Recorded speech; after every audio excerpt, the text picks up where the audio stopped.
Estava lembrando aqui de uma história que eu ouvi de um colega meu, um amigo meu, não sou eu, tá? É um amigo meu, mas bem que poderia ser comigo, bem que poderia. Tinha tudo para ser comigo. Mas na época que não tinha, era uma época que não tinha celular, é uma história antiga.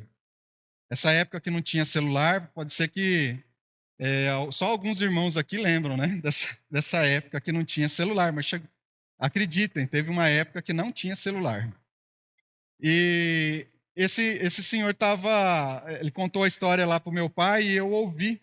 E eu vou trazer a história para vocês aqui hoje. Eu achei bem pertinente pelo assunto.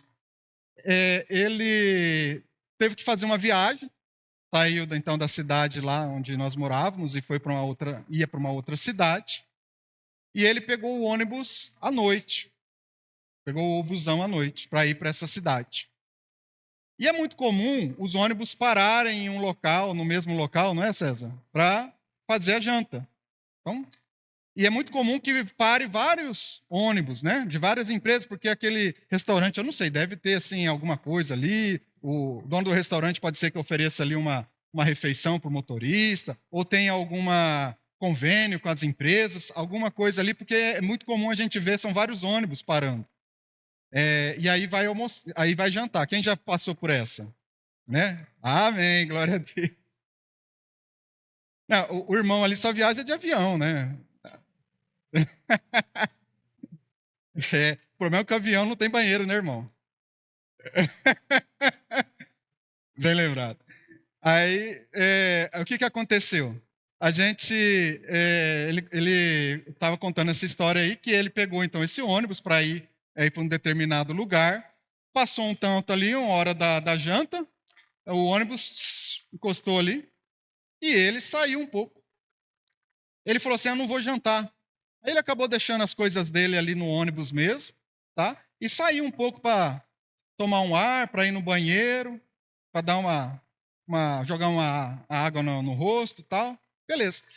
Aí ele disse que fez isso daí, entrou no ônibus, voltou, entrou no ônibus, sentou lá no lugar dele e pegou no sono.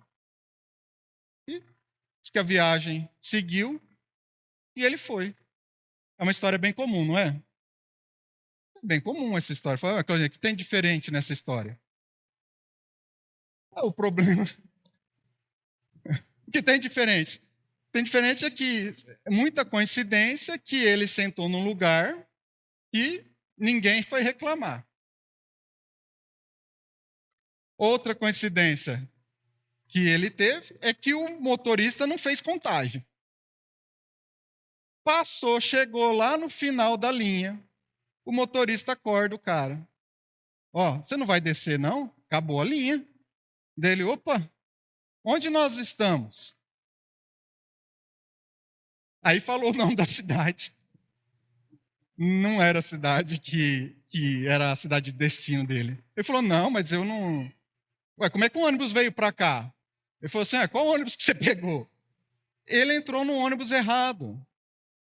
Ele entrou no ônibus errado, os documentos, a bolsa dele, a carteira, tudo ficou no outro ônibus. Sabe aquela expressão sem lenço e sem documento? Então, era esse cara. Ele estava num lugar desconhecido, não era o lugar para onde não era o destino dele, e ele estava ali sem documento, sem dinheiro, e não existia celular na época. Nem se cogitava a hipótese de ter celular. Então foi uma dificuldade para ele, para que ele conseguisse, de alguma forma, que alguém depositasse um dinheiro para ele. Um amigo, alguém que ele fez esse conhecimento lá, o cara foi lá, sacou, deu dinheiro para ele, e ele, sem documento, conseguiu falar a história, ele conseguiu, mesmo sem o documento, pegar então para o destino correto, e conseguiu, depois de muito tempo, a mala dele e a bolsa com a carteira, com o documento, ele deixou tudo lá. Ele deixou assim, dentro da bolsa ali e saiu. E ali ficou carteira, ficou tudo. Ele não ia gastar nada. Olha que situação, a gente se encontrar, às vezes a gente passar por isso. Imagina aí você pegando um avião e esse avião ele ir para um lado totalmente errado daquilo que você achava que ele está indo. mas por um motivo ali, você vai ser servido ali com o que a gente chama de serviço de bordo. Você vai ter todo o serviço de bordo, o avião vai oferecer ali para você e tal, mas eu digo, isso vale a pena se ele for levar você para um destino diferente daquele que você quer ir? Ou melhor, vai valer a pena você receber todo esse serviço de bordo, todo esse conforto, se esse avião chegar num destino que você não gostaria que ele chegasse? Vai valer a pena? O que vocês acham? Não vai valer a pena, não é verdade? E eu contei essa história por quê? Porque isso vai de encontro com aquilo que a gente tem na nossa vida cristã. Se vocês lembrarem, qual é o nosso destino? Para onde nós estamos indo? Para onde? Vida eterna. Para a presença do Pai. Qual que é o nosso destino? Pai. Qual é o caminho? Quem é o caminho? Amém. Jesus. Jesus é o caminho. Tem outro caminho que a gente possa ir para chegar ao Pai que não esse? Não. É um só. Só tem esse. Se a gente se desviar desse caminho, o que acontece? A gente vai chegar no destino, a gente vai estar montando no busão errado. E o busão nessa história? O que é o busão nessa história? O ônibus ou o avião é a doutrina. A doutrina, a sã doutrina, a doutrina apostólica, a doutrina bíblica, elas nos mantêm no caminho, que é Jesus. Se nós pegarmos um busão que não está de acordo com o caminho, ou seja, se nós pegarmos uma doutrina que não está de acordo com o caminho, a gente vai estar aos poucos se desviando desse caminho e não chegando, tendo o perigo da gente não chegar no destino final. Amém? Ficou claro a minha ilustração? Então a gente pode acontecer isso. E por isso nós precisamos ter um cuidado, por isso nós precisamos toda hora a gente fortalecer a doutrina da igreja. Vocês se aperceberam que nos últimos cultos a qual eu tive a oportunidade de trazer a palavra para os irmãos, os cultos foram mais doutrinários? A gente tratou sobre doutrinas básicas da igreja. A gente falou sobre a questão da lei. Se alguns irmãos estavam aqui, eu falei sobre a questão da lei, que nós não estamos debaixo da lei mosaica, mas estamos debaixo da lei de Cristo. Aonde está a lei de Cristo? Quem lembra que eu pedi para ler? Amém. Isso aí. Conhecido como Sermão do Monte. Ali está a lei. A lei que nós temos que nos esforçar para conseguir. Apesar de que, se a gente não conseguir, a gente pecar, o Senhor é misericordioso para nos perdoar e o Espírito Santo pode nos ajudar a vencer aquele pecado que está fazendo com que nós não consigamos cumprir aquilo que Jesus pediu para nós. Ali não está falando sobre questão de condenação, mas uma conduta cristã. Se nós não podemos seguir, acontecer algo, fizermos algo que vai de encontro com essas leis que estão ali, o Senhor Jesus nos perdoa e o Espírito Santo nos ajuda a voltar novamente. Amém? A conseguir passar por isso. Outra coisa, eu falei sobre a graça. Depois eu falei sobre a graça, a questão da graça. Falei sobre o Espírito Santo. Que o Espírito Santo é aquele que nos capacita a vivermos como essa conduta cristã. Um novo homem, uma nova mulher, que a gente pode tentar, que a gente, sem ele, sem o Espírito Santo, a gente não consegue vencer as coisas desse mundo. A gente não consegue imitar a Cristo sem a presença do Espírito Santo em nós, porque é ele que vai nos modificando. E hoje nós vamos falar acerca da salvação. Nós vamos tecer alguns assuntos para entender melhor a doutrina da salvação dentro da perspectiva bíblica, dentro daquilo que nós acreditamos como sendo verdade. Então, nós lemos o texto E esse texto, ele tem que nos transmitir esse conceito de salvação. Nós não podemos impor o nosso conceito de salvação no texto. O texto é que tem que falar qual é a doutrina de salvação que nós temos que entender como sendo verdadeira. Nós não podemos impor coisas no texto. Nós temos que entender e absorver isso. É muito importante a questão doutrinária, que nem eu disse, porque ela pode nos fazer nos desviar do caminho. Por exemplo, se eu chegar aqui nos irmãos e começar a falar, olha, Deus vai prosperar a tua casa, basta você trazer aqui a sua oferta, nós vamos te dar isso, nós vamos te dar aquilo, Deus vai fazer isso, Deus vai fazer aquilo, vai ter vitória na sua vida em nome de Jesus.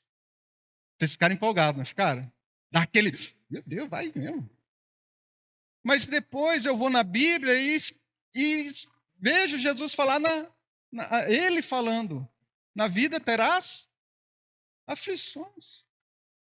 Oi, bate? Não bate. Então a gente tem que entender o que a palavra nos traz. E aí, se eu aplico uma doutrina que vai em desacordo com a Bíblia, vocês mais cedo ou mais tarde vão entender que aquilo lá não vai funcionar. E não funciona mesmo, não é a verdade. Uma hora você vai ter uma aflição na sua casa, mas você ficou sendo moldado ali por aquela filosofia de que tudo vai dar certo, de que tudo vai dar certo, de que tudo vai dar certo, que você é vencedor, que as coisas vão acontecer na sua vida, que todas as portas vão se abrir para você. Aí chega uma desilusão na sua casa, o que acontece? Deus não me ama, Deus não me quer, e abandona os caminhos do Senhor. Vocês já percebem como uma doutrina errada, ela pode ser danosa para a igreja? O seu andamento cristão? Bom, nós temos aquilo que nós chamamos, em relação à salvação, que é o tema da nossa pregação, Ordo Salutis. O que é isso? É uma palavra em latim que significa ordem da salvação. Ordem da salvação. Como que a salvação acontece no cristão? Como que a salvação acontece no cristão? Quais são as etapas que o cristão passa para que ele obtenha, então, a salvação? Para que ele chegue à presença do Pai, que é o nosso caminho final. Então, nós temos essa chamada Ordo Salutis. E eu vou passar aqui para vocês, pode mudar isso. Essa é a Ordo Salutis. Se vocês perceberam que ali no letreiro ali da igreja, está escrito Igreja Batista? Vocês já perceberam? Por quê? Porque nós seguimos a linha batista. Nós temos essa doutrina, acatamos essa doutrina como sendo a doutrina que nós entendemos como sendo verdadeira. Aí você fala assim, mas lá na minha igreja eu fui batizado e aspergiram em mim água. Aqui e aí agora vocês estão falando que tem que submergir a pessoa totalmente. Por quê? Porque nós somos batistas. E como batistas nós entendemos assim, que o batismo é imersão total na água. Amém? Então é isso que nós entendemos. Então nós temos uma doutrina que seguimos, e obviamente essa doutrina tem aparato bíblico para isso, tá? E a gente segue isso daí. É a maneira como nós seguimos enquanto igreja batista. Tem coisas que não dá para conciliar, mas tem coisas que dá para conciliar tranquilamente. Por exemplo, lá na questão do Apocalipse, tem vários tipos de entendimentos. Isso daí vai acontecer, da maneira que acontecer, vai acontecer. Se você é pré-tribulacionista, se você é pós, se você é milenista, quem entende já estudou um pouco sobre isso. Tem várias versões, várias coisas. E aí pode ser que você se identifique com uma, beleza, a gente caminha junto. Mas tem questões doutrinárias que não dá. Tem questões doutrinárias que a gente precisa se alinhar, porque é incompatível uma com a outra. Tá? e pode ser perigoso para o andamento da igreja. Então, se você for lá na Convenção Batista Brasileira, no site deles, vocês vão encontrar essa Ordo Salutis. Por quê? Porque nós somos uma igreja batista. E nós entendemos isso daí como sendo a Ordo Salutis que vai nos regir. Então, primeiro, que temos lá, graça preveniente. O que significa preveniente? Vem antes. E o que nós entendemos acerca da graça preveniente? Essa graça preveniente é a porta, essa porta aberta que nós temos diante de nós. O Senhor Jesus Cristo se sacrificou por nós. E esse sacrifício fez com que nós possamos podemos acessar ao Pai. Então essa porta, esse véu rasgado, onde nós podemos entrar à presença do Pai, é a graça. Graça por quê? Porque é imerecida. Nós não merecemos, como o Júlio bem falou aqui na abertura do culto. Nós não merecemos, nós somos indignos. Mas o Senhor Jesus Cristo morreu por nós, mesmo nós sendo pecadores, indignos. Mas isso daí fez com que nós possamos estar diante da presença do Pai. Nós podemos entrar através dessa porta chamada graça. Nós entramos nessa porta chamada graça. E essa graça preveniente, que é o poder do Espírito Santo atuando em todos os nós, quando que ela ocorre? Quando que ela acontece? Quando a palavra de Deus é pregada. Quando a palavra de Deus é pregada. Então, às vezes, a gente quer convencer a pessoa através dos nossos argumentos. Você pode falar horas a fio, falando que Jesus é bom, que você conhece Jesus, quanto que Jesus modificou a sua vida, como que é a administração da igreja, como que o Senhor, Ele atuou na sua vida. Isso é ótimo. Isso é ótimo. Testemunho é ótimo. Mas se a palavra de Deus não for lida, se a palavra de Deus não for falada, se a palavra de Deus não for transmitida, isso não adianta nada. Não é a força do teu argumento, não é a minha oratória, não é a minha retórica, não é o quanto eu falo bem ou mal, e eu falo mal, eu sei disso, mas é aquilo que Deus faz no coração de vocês, enquanto a palavra de Deus é pregada. Pode ser que uma pessoa inculta, sem pouca leitura, ela chega aqui, abre a palavra e lê, mesmo com uma leitura difícil, mesmo que às vezes ela não sendo alfabetizada completamente, ela lê de soquinho, assim, de pouquinho, mas ela está lendo a palavra de Deus, aquilo lá pode ser efetivo na vida de uma pessoa, porque é a palavra de Deus que está sendo transmitida. Então, o Espírito Santo que habita em mim, quando eu leio a palavra, quando eu transmito a palavra, o Espírito Santo, ele ilumina o espírito daquele que está perdido.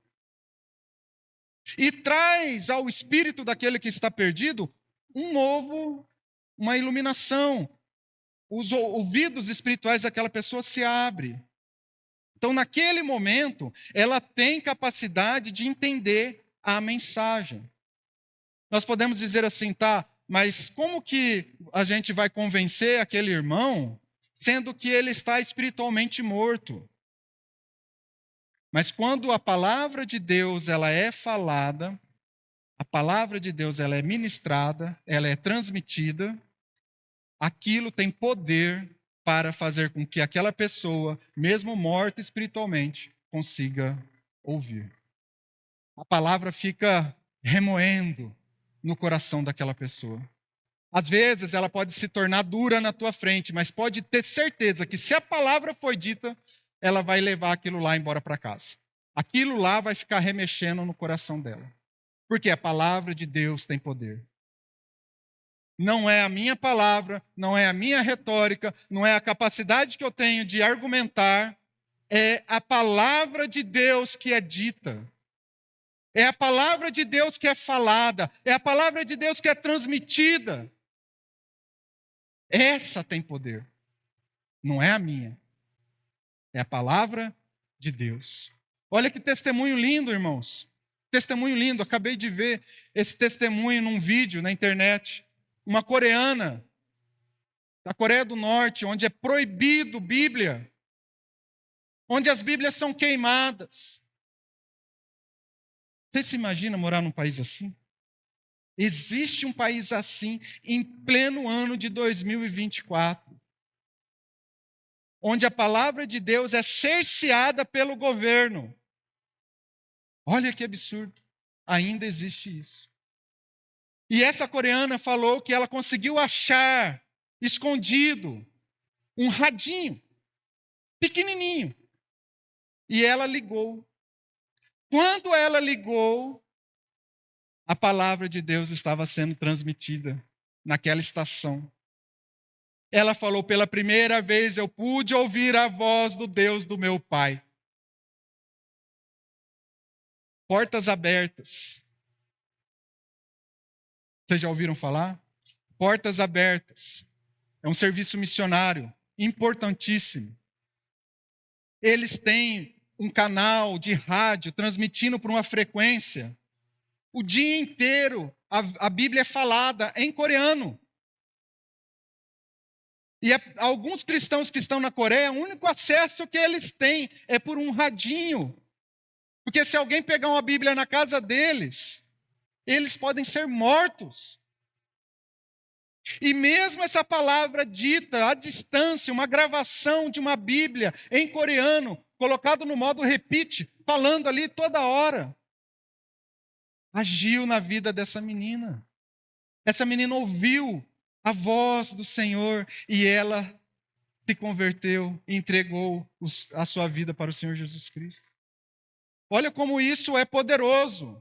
A palavra de Deus é poderosa. Ela pode transformar, ela tem poder, ela vai, ela mexe. Ela não fica parada. Então, amado, se você tem a oportunidade de falar do Senhor Jesus, fale, testemunha, mas leia a palavra. Não perca a oportunidade de ler a palavra. Se você não tiver a palavra no momento, mas você souber de cabeça qualquer palavra, fale, porque essa palavra, não a tua, a palavra de Deus tem poder. Não adianta você falar, eu determino, eu quero. Isso não tem poder não, tá? A palavra de Deus falada tem poder. Poder para quê, Claudinei?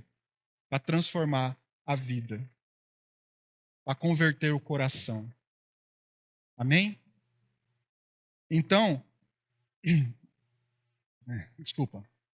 É a ação do Espírito Santo que pode convencer o homem do pecado. Somente o Espírito Santo, essa graça preveniente, a porta da graça que foi aberta diante de nós pelo sacrifício vicário do Senhor Jesus Cristo, é essa graça preveniente. É o poder do Espírito Santo que pode convencer o homem do pecado. Gostaria de ler com vocês João 16, do 7 ao 9. João 16, do 7 ao 9. Outra coisa, desconfie, irmãos, desconfie de pregações onde a palavra de Deus não é lida. Desconfie, se vocês têm ouvido pregadores de internet, onde a palavra de Deus não é lida, repense, desconfie. João 16, do 7 ao 9, diz assim, mas eu lhes afirmo que é para o bem de vocês que eu vou. Se eu não for, o conselheiro não virá para vocês. Mas se eu for, eu o enviarei. Quando ele vier, convencerá o mundo do pecado, da justiça e do juízo. Do pecado, porque os homens não creem em mim. Qual é o pecado do homem? Qual é o pecado do homem? Jesus falou. Não crer? Não crer nele. Ô, irmão, obrigado. Vou cancelar aquele negócio que você falou ali, tá? Ficou claro, irmão? O convencimento vem pela ação do Espírito Santo, não é pela força do seu argumento. Não adianta catar o cidadão pela gola e trazer ele à força para a igreja. Não é assim que funciona. É o Espírito Santo que convence o homem do pecado. Quem lembra do eunuco?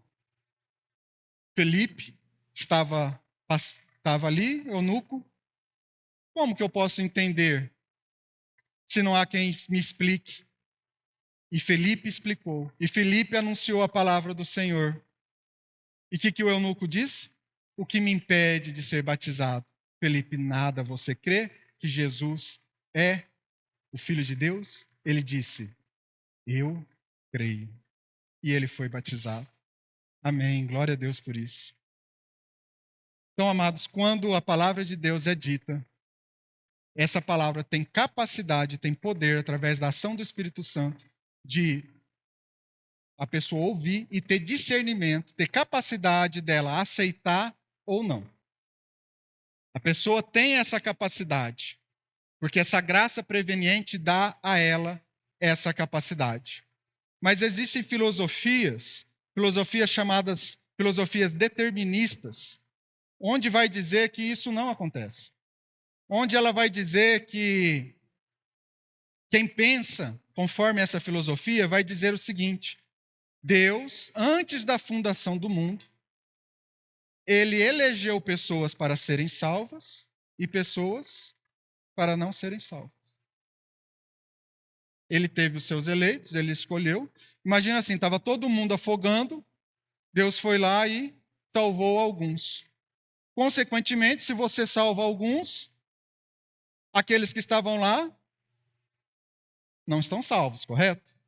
Então, essa filosofia determinista, ela vai dizer isso, que antes da fundação do mundo, Deus já escolheu os seus eleitos.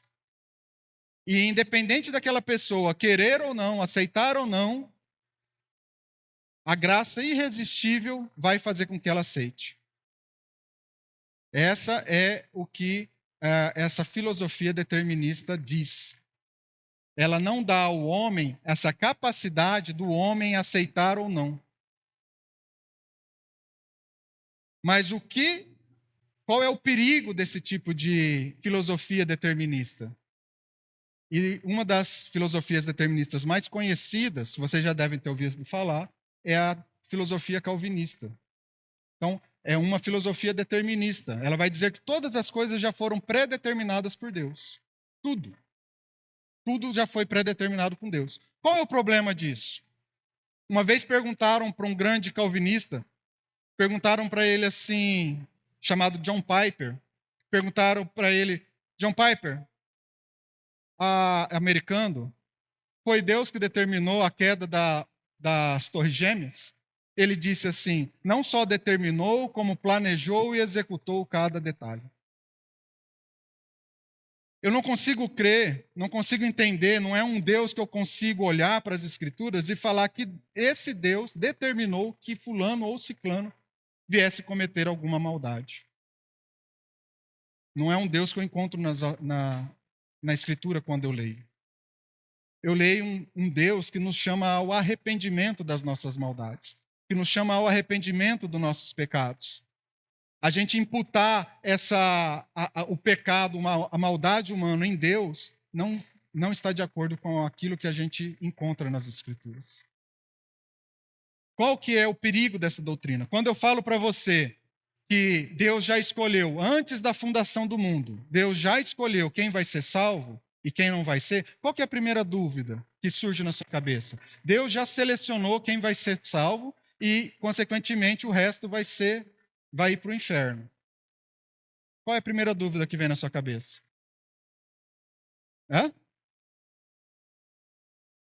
Em qual eu estou? Então, esse tipo de filosofia, ela pode nos causar dúvida em relação à nossa salvação. Outra coisa que essa filosofia pode ser danosa para a igreja. Olha, gostaria que vocês prestassem atenção. Eu não estou falando que quem pensa assim, quem entende assim, e vai para o inferno. Não é isso que eu estou falando. Eu estou falando que quem pensa esse tipo de filosofia pode ser danosa para a igreja. Entenderam? Não estou condenando quem pensa dessa maneira, mas eu estou dizendo, estou argumentando como que isso pode ser danoso para a igreja. Então vejam bem. Outra coisa, se Deus determinou todas as coisas, se aquela pessoa vai ser salva independente daquilo que ela fizer ou eu fizer, porque Deus já pré-determinou, o que isso pode acontecer? Um esfriamento no campo missionário. Olha, por que eu vou sair por aí anunciando o evangelho se Deus já determinou que aquela pessoa vai ser salva? Outro vai falar para ela e vai ser salva, porque Deus já determinou. Outra coisa, o esfriamento na relação da oração. Se Deus já determinou aquilo que você está passando, por que eu vou orar? Se Deus determinou que eu passasse por aquilo, qual a intenção de eu orar? Você pode dizer, talvez para a gente aceitar. Vai falar isso com uma pessoa que está com câncer. Vai falar para ela que Deus determinou aquela doença na vida dela. Não sei se eu tenho coragem de fazer isso. Enquanto tiver esperança, nós vamos orar.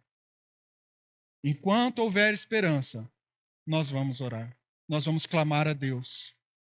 Porque não foi Deus que determinou essa doença na sua vida. Não foi Deus que determinou essa maldade que fizeram com você. Não coloque isso na conta de Deus. Deus é aquele que está com você, mesmo diante das aflições.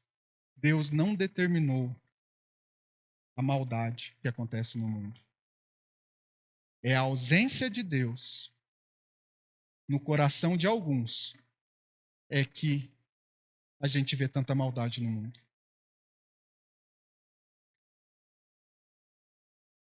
E por que eles dizem isso? Romanos 9 é um dos textos mais argumentados por eles. Textos mais argumentados. Em Romanos 9 diz assim. Romanos 9, do 10 ao 13, por favor. Eu já estou terminando, tá? Romanos 9, do 10 ao 13, diz assim. E esse não foi o único caso.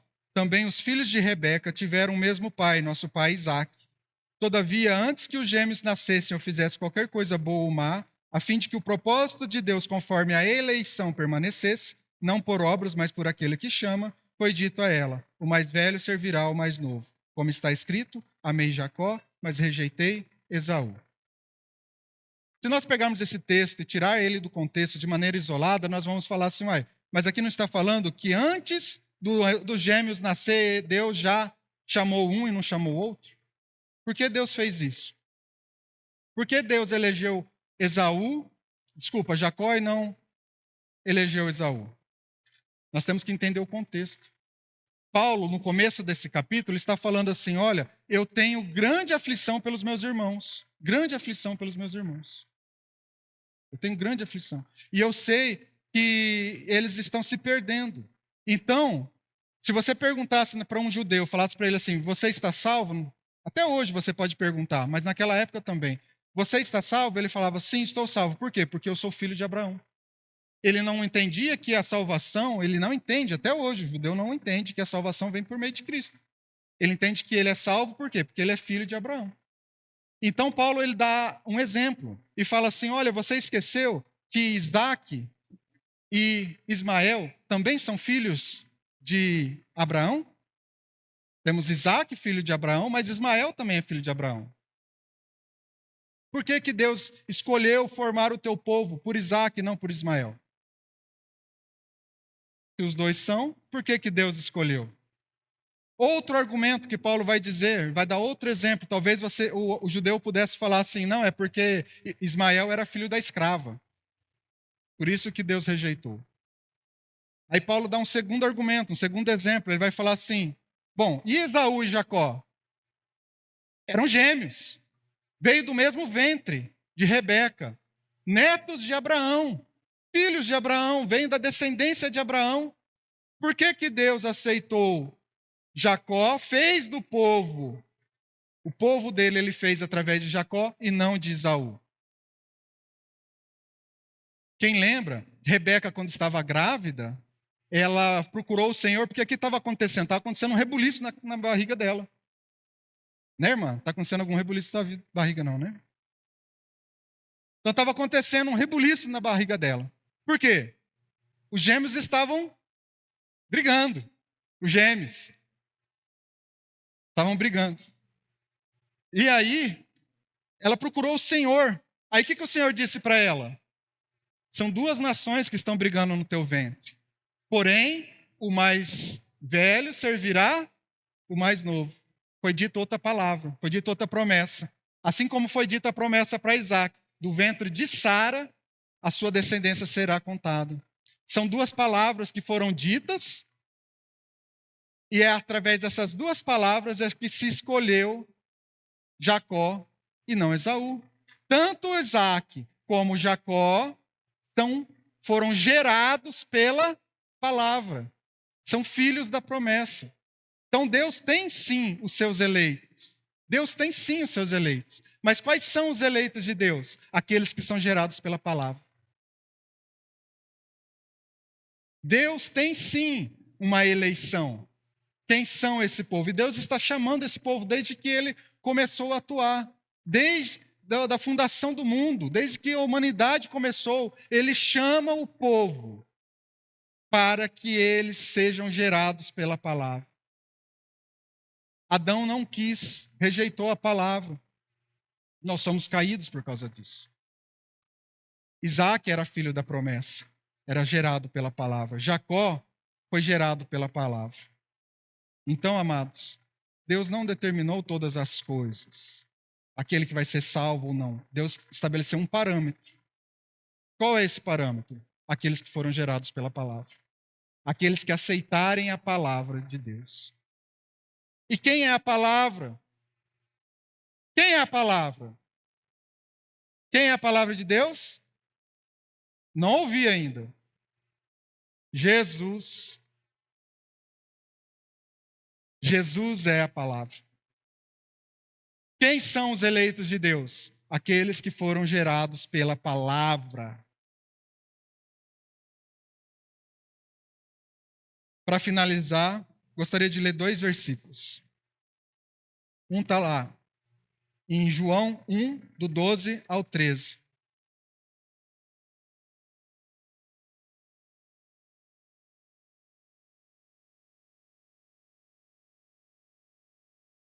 João 1, do 12 ao 13. Contudo, aos que receberam, aos que creram em seu nome, aos que creram no seu nome, deu-lhes o direito de se tornarem filhos de Deus, os quais não nasceram por descendência natural, não são judeus, não são povo de Deus, aquele que veio de descendência natural de Abraão. É isso que Paulo está argumentando. Nem pela vontade da carne, nem pela vontade de algum homem. Como eu disse no início, não é pela sua palavra, não é pela sua retórica, não é por aquilo que você diz, mas aqueles que nasceram de Deus. Foram gerados pela palavra. Tiago 1,18. Por sua decisão, ele nos gerou pela palavra da verdade, a fim de sermos como os primeiros frutos de tudo que ele criou. Então, amados, tenham certeza da sua salvação. Não fiquem em dúvida se você está no time dos eleitos ou no time dos réprobos, que são aqueles que foram reprovados por Deus. A certeza da sua salvação é o quanto você crê na palavra. E quem é a palavra?